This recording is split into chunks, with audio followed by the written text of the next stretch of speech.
To make a good chicken soup, you need to use a good chicken broth. I found these chicken bones in my fridge, but they smell okay. I'm gonna cook these for about 15 minutes. Karen? Next, we're gonna prepare our ingredients. I'm removing all the loose ends. The tender stuff is inside. This is the celery that we want. Go ahead and chop it up. I play dice with my carrots all the time, so they already know how to do it themselves. I like to use Progresso brand noodles for this recipe. They already come pre-cooked and the recipe ready. For best results, I recommend straining out the juice. Then you want to hand-pick each noodle. You'll need these later.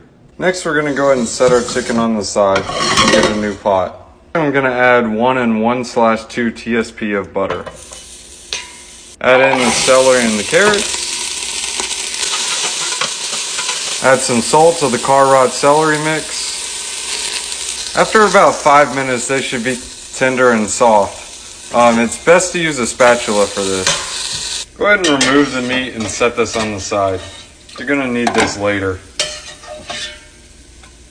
Go ahead and add the chicken sweat to the pan. Let this marinate for a few minutes.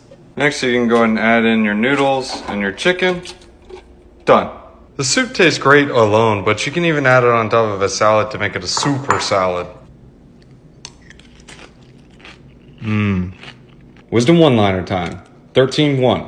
A wise son hears his father's instruction, but a scoffer does not listen to rebuke.